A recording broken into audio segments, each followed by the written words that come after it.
Assalamualaikum warahmatullahi wabarakatuh. Baiklah, masih bersama saya Tarita Rebita dengan MPM C0C0190024 dalam mata pelajaran akuntansi keuangan lanjutan 1. Baiklah, di sini saya akan menjelaskan bab 6 yang berjudul transaksi entitas induk dan anak pada aset tetap. Nah, penyusunan laporan keuangan konsolidasi setelah periode akuisisi di mana terdapat transaksi yang berkaitan dengan aset tetap. Sekarang kita masuk ke materi yang berhubungan dengan transaksi yang berkaitan hubungannya dengan aset tetap.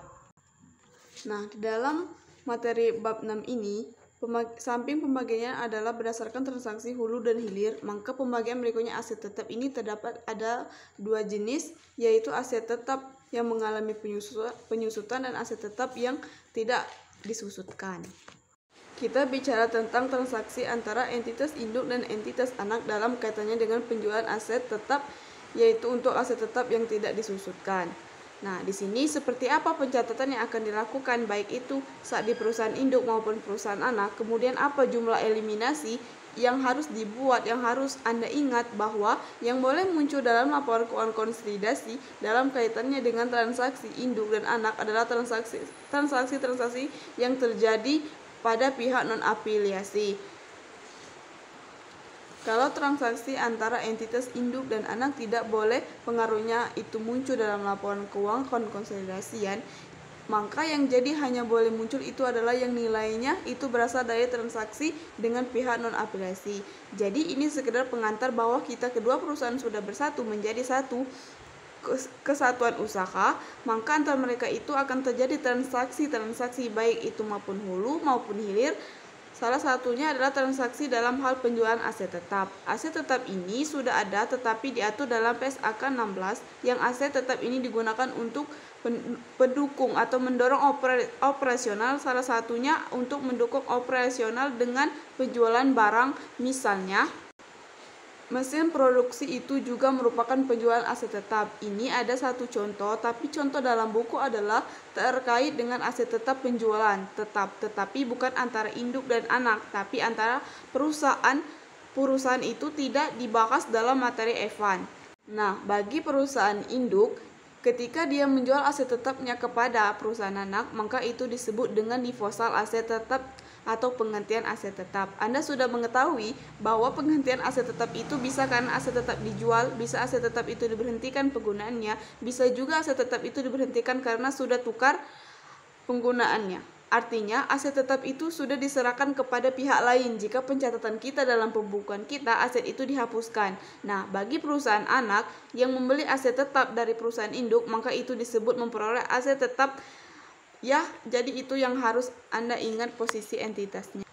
Induk itu sebagai perusahaan yang akan mencatat transaksi sebagai disposal aset tetap, sedangkan entitas anak akan mencatat sebagai proses aset tetap. Kemudian, dari transaksi penjualan aset tetap yang dilakukan oleh perusahaan induk kepada perusahaan anak atau sebaliknya, maka dari sisi pencatatan di perusahaan yang memiliki aset tetap itu, maka ia memiliki adanya keuntungan ataupun kerugian dari penjualan aset tetap. Jadi, kalau induk menjual aset tetapnya kepada perusahaan anak, maka dalam pencatatan di pembukuan perusahaan induk, maka ia akan mencatat adanya keuntungan ataupun kerugian dari penjualan aset tetap ini. Beda dengan persediaan. Kalau persediaan, keuntungan dari persediaan itu tinggal kita kurangkan dengan antara harga perolehan atau harga jual pada saat kita menjual dengan beberapa harga perolehan. Pada saat kita memperoleh hasil perdagangan tersebut, ditentukan berapa keuntungan dari penjualan persediaan, tetapi kalau kaitannya dalam penjualan aset tetap, keuntungan ataupun kerugian itu akan kita hitung dengan menghitung selisih atau membandingkan antara harga jual aset tersebut dibandingkan dengan nilai tercatat atau nilai buku dari aset tetap tersebut. Nilai tercatat atau nilai buku dari aset tetap itu dihitung dengan harga perolehan aset tetap tersebut dikurangkan dengan akumulasi penyusutan. Akumulasi penyusutan dihitung dari sebuah beban akumulasi penyusutan yang sudah diperhitungkan selama aset tetap itu digunakan. Nah, maka di sini bagaimana cara membandingkan selisih antara harga jual aset tetap tersebut dengan nilai buku dari aset tetap tersebut. Di tanggal penjualan, kalau lebih tinggi harga jual dibandingkan nilai buku aset tetap tersebut di tanggal penjualan, maka kita adanya keuntungan penjualan. Aset tetap atau sebaliknya, lebih tinggi nilai buku aset tetap kita pada saat kita menjual pada tanggal penjualan itu disebut dengan kerugian. Maka mencatat jurnal transaksi untuk hubungan dengan keuntungan atau kerugian ini waktu dia menjual, dia akan mengakui keuntungan dan kerugian dari penjualan aset tetap ini. Kemudian di waktu proses menyiapkan laporan keuangan konsolidasian, dia juga akan menanggungkan pencatatan dari keuntungan atau kerugian ini dianggap sebagai keuntungan atau kerugian yang belum terrealisasi. Kalau kemarin persediaan itu keuntungan atau kerugian dari penjualan persediaan dikatakan belum terrealisasi sampai pada aset tetap itu dijual, perusahaan anak kepada perusahaan non-afiliasi, lalu timbul pertanyaan, kalau kaitannya dengan penjualan aset tetap, kapan keuntungan atau kerugian itu bisa diperoleh? Atau dikatakan sudah terrealisasi? Maka jawabannya itu terbagi menjadi dua. Ada yang untuk aset tetap disusutkan dan ada untuk aset tetap yang tidak disusutkan. Kita mulai dari aset tetap yang tidak disusutkan. Kapan kita akan mengakui keuntungan atau kerugian dari penjualan aset tetap sudah terrealisasi? Kalau yang dijualnya adalah tanah, maka jawabannya adalah ketika perusahaan anak, misalnya kalau menjualnya induk ke anak.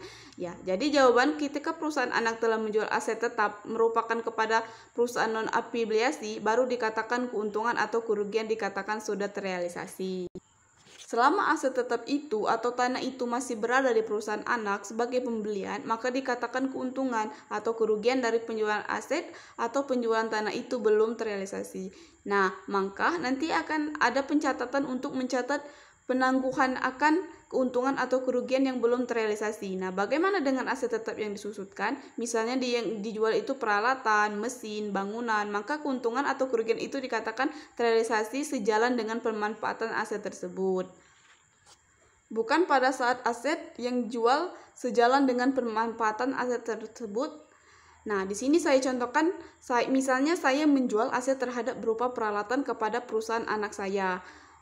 Jika saya menjual itu misalnya di tanggal 1 Januari 2018, kemudian selama tahun 2018 perusahaan sudah memanfaatkan aset tetap selama 1 tahun. Jadi pada tanggal 31 Desember 2018, maka saya sudah akan adanya keuntungan dalam atau kerugian penjualan peralatan dari yang sudah terrealisasi sejalan dengan aset tersebut oleh perusahaan tapi saya hanya menghitung hanya untuk 1 tahun karena aset tetap berupa peralatan itu baru dimanfaatkan ketika perusahaan sejak ini dari perusahaan saya baru 1 tahun, yaitu 2018. Nah, nanti di tahun 2019 berarti ada lagi pemanfaatan untuk tahun 2019 yang akan buat lagi jurnal untuk mencatat yang pencatatan keuntungan atau kerugian yang terrealisasi, yang itu yang harus Anda ingat untuk keuntungan dan kerugian. Ya, ini poin yang paling penting, keuntungan atau kerugian aset penjualan aset tetap antara induk dan entitas anak terrealisasi itu ketika pelepasan atau penggunaan aset tetap tersebut. Kalau untuk tanah sudah terrealisasi ketika tanah tersebut sudah terjual dari perusahaan anak kepada non-afiliasi. Kalau untuk aset tetap disusutkan, maka keuntungan atau kerugian itu sudah terrealisasi ketika aset tetap itu dimanfaatkan. Jadi, kita melakukan perhitungan itu secara profesional sesuai pemanfaatan itu. Kalau pemanfaatan itu baru dimanfaatkan selama 1 tahun untuk 2018, maka kita perhitungkan untuk 2018. Tetapi kalau tahun berikutnya dimanfaatkan lagi 1 tahun, maka dihitung tahun 2019. Lebih kompleks yang untuk aset tetap yang disusutkan karena itu hubungan nanti ada alokasi terkait dengan masalah penyusutan. Akumulasi penyusutan dibandingkan dengan tanah, kalau tanah relatif lebih sederhana mirip kayak persediaan. Kemudian ini kita mulai dari transaksi penjualan dari aset tetap, mulai dari penjualan aset tetap yang tidak disusutkan. Jika sudah saya jelaskan konsepnya, kita langsung lihat skenario 2. Hubungan dengan penjualan aset tetap untuk aset tetap tanah. Jadi ada 3 skenario yang mungkin ini baru pemanasan, belum sampai untuk penyusunan pencatatan keuangan konsolidasian. Ini hanya khusus membahas bagaimana dampak transaksi penjualan tanah dari induk kepada anak dengan skenario 3. Contohnya, PT Palapa sebagai perusahaan induk itu memiliki 100% saham di PT Samudra sebagai perusahaan anak. Berikut informasi terkait dengan transaksi jual beli aset tetap antara PT Palapa dengan PT Samudra. Kejadian PT Palapa sebagai perusahaan induk memperoleh tanah dari pihak non-afiliasi dengan harga perolehan 900 juta itu peristiwa pertama. Peristiwa kedua, PT Palapa sebagai perusahaan induk menjual tanahnya kepada PT Samudra dengan harga jual 1 miliar.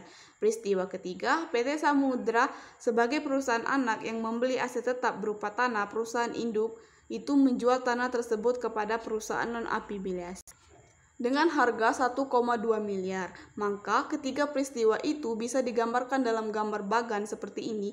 Jadi peristiwa pertama ada aset berupa tanah itu diperoleh oleh perusahaan induk itu dibeli dari perusahaan non-afiliasi. Maka tanah itu kita peroleh dengan harga perolehan 900 juta. Kemudian peristiwa kedua, tanah yang dimiliki oleh perusahaan induk ini dijual kepada perusahaan anak, yaitu PT Samudra dengan harga 1 miliar. Maka bagi PT Samudra, ketika dia membeli tanah dari PT Palapa, maka itu adalah perolehan. Kemudian peristiwa ketiga, PT Samudra itu menjual tanah tadi kepada perusahaan non-afiliasi dengan harga 1,2 miliar. Maka dari ketiga peristiwa ini, kita bisa menyimpulkan keuntungan yang dicatat oleh perusahaan induk ketika menjual tanah tersebut kepada perusahaan anak itu sebesar 100 juta. Apa jurnal yang dibuat oleh perusahaan induk? Ketika dia menjualkan terkait dengan transaksi penjualan aset tetap, maka dia memperoleh kas dari perusahaan anak yaitu 1